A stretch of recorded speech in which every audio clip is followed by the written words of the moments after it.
Welcome into the PFF NFL Daily. It is game week. Real NFL football going to be played this week. So we're going to hit on one of the biggest storylines of the season, Sam. Can Miami Dolphins quarterback Tua Tagovailoa actually have the breakout season many are predicting for him? So let's talk a little bit of Tua, the offseason situation in Miami, and are the Dolphins behind Tua primed to make a playoff run? So let's start with this question. Is Tua going to have a breakout season? And if he does, what does that look like?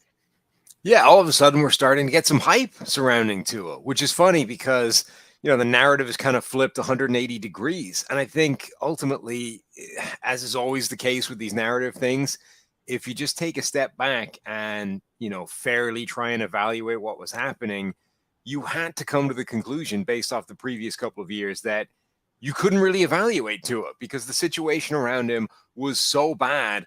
There was no way of telling how good Tua was. Was he awful? Was he middling? Was he good and just buried behind not just a bad offensive line, not just the worst offensive line in the NFL, but a historically terrible offensive line? So Miami, they go out and try and change all that. They upgrade an offensive line significantly with a couple of big moves. They add weapons. They bring in a new coach. All of these things are upgrading the supporting cast around Tua. Whether it will work, we don't know. But what we do know is for the first time, it looks like you're actually going to able to get some kind of fair evaluation of Tua, which is the first start, or the first step, rather. Yeah, and just to recap where he's been so far, high 60s grade, mid to high 60s grades in his first 2 years for Tua. We're talking, under 7 yards per attempt. So it's been kind of a short passing game in Miami, a low percentage of big-time throws.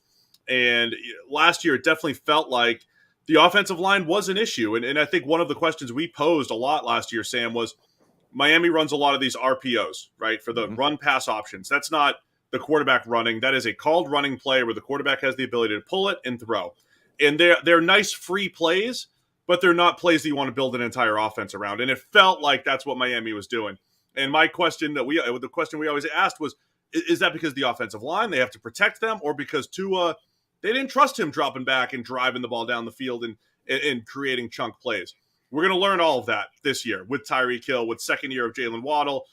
Mike Gesicki still there as a potential playmaker on the outside or moving around wherever he is at tight end. They've got the playmakers. They've got the speed. They have this system that Mike McDaniel ran under Kyle Shanahan in San Francisco that puts playmakers into space. And look, Tua may have had a better supporting cast at Bama. I mean, all things relative, but he was at Bama with like 4 first-round caliber receivers and some of the fastest playmakers in the country. This might be the first time he actually has a familiar feeling to what he was or what he had at Alabama. So, look, I've been on record saying the stats, bottom line, the stats are definitely going to be better. Will he develop as a quarterback? I think so too, but, let's see how far he goes. Yeah, and look, the additions that they made to the offensive line, I think, are huge. The changing of the system, I think, is huge. And the system, by the way, probably has a not insignificant effect on that offensive line as well. Like, it'll make the job easier. The Shanahan system has traditionally made life easier for the offensive line and tended to get better results out of a group of talent along that unit than typically a different system would. The other thing I think that has to be mentioned and talked about and understood is there might not be a wide receiver in the NFL that makes a bigger difference schematically than Tyreek Hill. Like, that combination of speed and quickness changes the way defenses line up, how they cover all the receivers on the field, how they play defense against whatever offense he's playing for. And for most of the time, obviously, that's been this phenomenal connection with Patrick Mahomes. Remember, before Mahomes got there, Tyreek Hill coaxed Alex Smith, the pathologically conservative Alex Smith, into being the best deep ball passer in the NFL for a season. Like, he got a hell of a season out of Alex Smith because Smith realized that if you look up and Tyreek Hill's one-on-one on the outside, it's just an auto chuck it, heave it downfield. He's going to be open. So he will change everything about the defenses that the Miami Dolphins are facing this year, which is probably going to help Tua significantly. Get ready for NFL Week 1 action with DraftKings Sportsbook, an official sports betting partner of the NFL. Bet just $5 on any football game and get $200 in free bets instantly. And now everyone can experience the thrill of DraftKings early win promotion. Get up 7 and you win. Bet on any NFL team of your choice, and if your team leads by 7 points at any point during the game, you get paid instantly, even if your team loses. DraftKings is safe, secure, and reliable. Best of all, you can deposit and withdraw your cash whenever you want. So download the DraftKings Sportsbook app now. Use promo code PFF. Get $200 in free bets instantly when you place a $5 bet on any football game. It's code PFF only at DraftKings Sportsbook. 21 plus in most eligible states, but age varies by jurisdiction. Eligibility restrictions apply. See DraftKings.com/sportsbook for terms of resources. Gambling problem? Call 1-800-GAMBLER. Minimum $5 deposit and wager. $200 issued as 8 $25 free bets. You kind of stole my line there about Alex Smith. He led the league in deep passing yards that 1 year, right? And passer rating, I think. And passer rating. I mean, everything. I mean, so passer rating overall, but deep yards total. One of the highest single season deep passing yard seasons that we've seen in the PFF era. And the more we've studied this, look, I think quarterbacks do have a skill of throwing deep, and Russell Wilson's pretty consistent year over year, but the receiver is a factor. And the other example that I'll use is Joe Burrow. Remember, last year at this time, I say this a lot, last year at this time, here's what we were saying. We were saying Joe Burrow could barely complete a deep ball. What's wrong with Joe Burrow? He went from LSU, precision deep ball guy to couldn't hit one as a rookie. Yeah, he had one of the worst completion percentage adjusted, however you sliced it as a rookie. And then last year, he's one of the best deep ball throwers again. What changed? It was Jamar Chase. And I really believe, look, there's highlights, training camp, a little bit of preseason action, Tua hitting Tyreek Hill down the field. I think we're going to see it. So I think even more. I've been on record saying statistically Tua is going to be better, but I think we're going to see a better deep ball. We're going to see more of an Alabama-like Tua this season. I'm buying in, Sam. Yeah, and look, the alternative is good for them as well because, I think teams are less surprised by what Tyreek Hill is right now than they were when Alex Smith was the quarterback. But the alternative is you play them the way everybody was defending the Kansas City Chiefs last year. It's too high coverage, shells everywhere.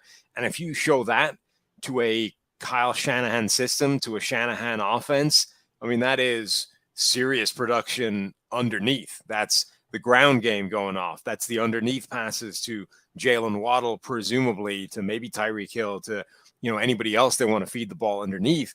That's run after the catch monster numbers. Like they are just going to put up an absolute ton of yardage and ton of production because of those two high shells. So it's pick your poison for defenses. Do you want to, try and take away the deep ball to Tyreek Hill, assume that he's still that guy, even with Tua at quarterback? Or do you want to say, no, Tua is not Patrick Mahomes, so we're going to play him one-on-one like he's any other receiver and roll the dice that those two aren't able to make that connection? So I think either way, Tyreek Hill brings a threat that is it's unique in the NFL and constant, right? You can't take a play off because that's a touchdown. So you get Tyreek Hill, all of the speed and the deep playability that we said. Jalen Waddle, similar type of speed, was used more as an underneath receiver, but he was plenty good as a deep threat at Alabama as well, usually working out of the slot. I mentioned Mike Gesicki. You also bring in Cedric Wilson. You had the rookie from Tech that played great in the season. The playmakers are fantastic in Miami.